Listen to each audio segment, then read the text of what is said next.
Thanks for staying with us. I'm Bill O'Reilly reporting from South Florida tonight. And in the What the Heck Just Happened segment, Lance Armstrong confessing to doping and lying to Oprah Winfrey. I'm a flawed character. Did it feel wrong? At the time? No. It did not even feel wrong. No. It's scary. Did you feel bad about it? No. Even scarier. Did you feel in any way that you were cheating? No. The scariest. Joining us now from New York City, Bernard McGuirk and Greg Gutfeld. So, Gutfeld, begin with you. What do you think's really going on with Armstrong? Why is he even doing this? Well, I think he realizes that his career is over. He's not going to be riding a bike for money anymore, which is good because there's nothing more embarrassing than a man closing in on 50 who still wears spandex. It's disgusting. But he's very smart. He understands that in America, shame is dead. You can get away with anything and still have a second career. He understands. I mean, look at it. When O.J. Simpson, when he was acquitted and he was out, people still wanted to get their picture taken with him. People are still enamored by fame, even if the fame is bad. So he will get a reality show. He will get a book deal. He will get a fragrance called I'm Sorry. So, according to you, Gutfeld, and you would know this. Yeah, I would. Shame is dead. Shame is dead. Shame is dead. People put coolness and fame above shame, above morality. All right, but I mean, I can't think anybody, McGuirk, who would think that Lance Armstrong is cool after he sits there and can explain himself to Oprah Winfrey, who was very patient in listening to him, didn't tear his throat out as I would have. No, exactly right. In fact, she asked him. So why do you think Armstrong's doing it? He's doing it because, in my opinion, the whole thing reached critical mass, and all he wants to do is salvage some of the many millions that he made as ill-gotten gains, and that's the only reason why he's doing it. And you know, otherwise, he's going to end up as a bicycle messenger on the streets of Manhattan. He will be riding a bike again at some point. And I think, though, we didn't find out a lot because she asked him that question, and he never answered that question. Oprah, instead of channeling her inner Mike Wallace, she channeled her inner Billy Bush. We wanted to see him, you know, sweating, stumbling, and blubbering like John Boehner leaving a production of Les Miserables. We didn't get that, unfortunately, last night. I mean, he denied coercing his teammates. He denied bribing people. He denied doing steroids since 2005, which coincidentally is the last year that the statute of limitations apply. I mean, he was lying all over the place. I don't think he helped himself at all last night. I came away not liking him a lot less than I did before the interview. All right, now, Gutfeld, he's got legal problems all over the place, and we talked about this with our Is It Legal duo earlier in the week. This makes them worse because he basically is saying, you know, I sued the Times of London, for example, and he won a judgment, right. $500,000. Yeah. Okay, but I was lying. What the story they had was right, and I did it. And now people suing him, assistants. I think there's a hair person or a masseuse or somebody who said, look, he did it, and then he went after her, and all of this business. Now he loses all of those cases. And if he didn't say anything, at least he would have a chance. Well, you know what? He only has one option left, and that is to enter politics. Clearly, he has the pedigree. I'm telling you, we forgive. And I do think he's still going to come out ahead financially, or else he wouldn't have done it. Really? He's a smart guy. He's going to make a deal with, I don't know, the Lifetime Network or the History Channel or whatever, Bravo. I think he'll be really good on Bravo. What to wear when you're, I don't know, in jail. Who knows? I see. I can't. He has zero commercial appeal now in the world. Have you seen Honey Boo Boo?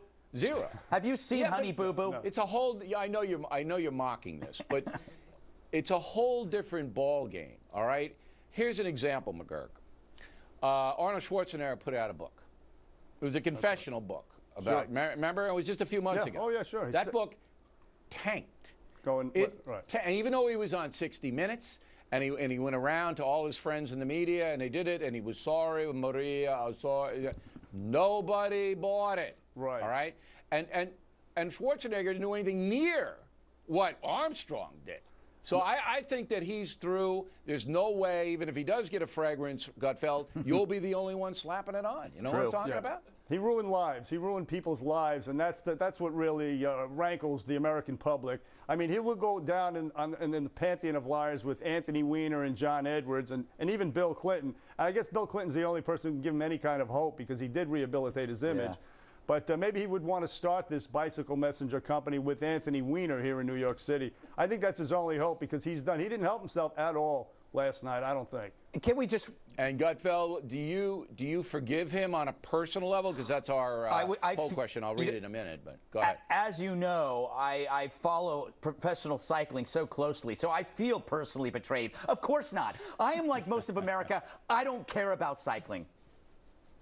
No, but I mean, you wrote a book called The Joy of Hate, Yes. so I just want to know if that carried over in this category, and apparently it does. It does. I hate everything. All right, we're going to have more with Gutfeld and McGuirk, and my apologies, as always, I do that every week.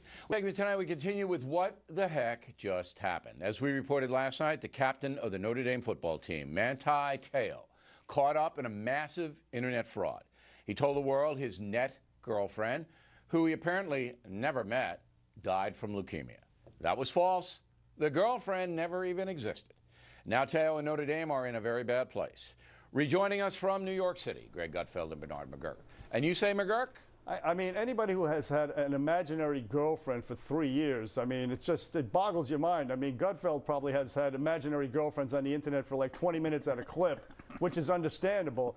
But this is not a good day. What a tangled web we weave, Bill. I mean, this whole catfishing thing that with these poor people who go online and develop these emotional relationships, and then they go to meet the supposed internet love of their life, and it's a Joy Behar lookalike, or Chris Hansen, you know, with a platoon of cops waiting for you.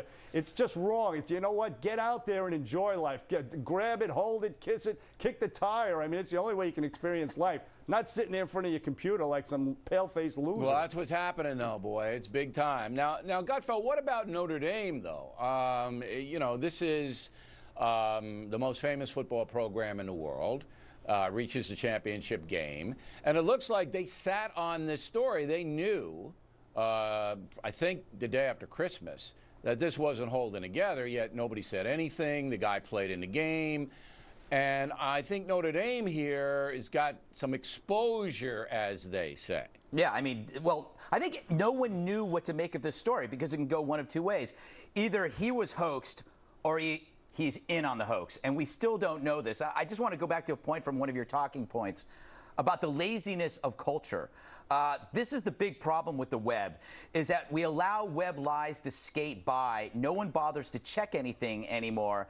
And I'm as guilty as anybody. I actually Google medical illnesses when I'm sick, and I take my advice from like psychics in Norway rather than actually call a real doctor. And that's the culture we live in today, is that we actually don't check anything anymore.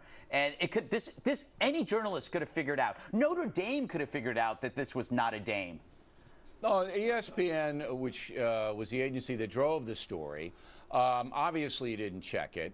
But Notre Dame now, McGuirk, is still standing by this. As you know, yesterday there's the athletic director going, well, Manti is the victim here, and he's the victim of a... Meantime, his father apparently told the press that the imaginary girl visited Manti in Hawaii. Yes. I mean, I read a report that his father was quite...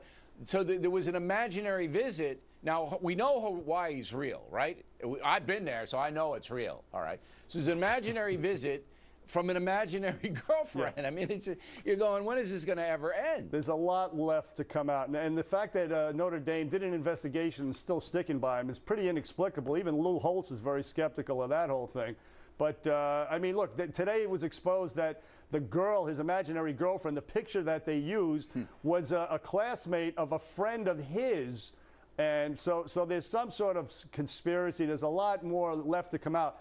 But if it is true and he had 3 years, I mean, I would just say this to young adults and kids on the internet. You're going to end up living in your mom's basement, you know, again, some pale-faced loser with bad eyes and carpal tunnel syndrome. Get out there and enjoy life. But this internet stuff is no doubt is about bad. it. The internet's taken over, and it's addicting. It's an addictive the video substance. games, Facebook. I know. It's crazy. crazy. I'm going to have to let Gutfeld wrap it up. Gutfeld, say something sage. To All right.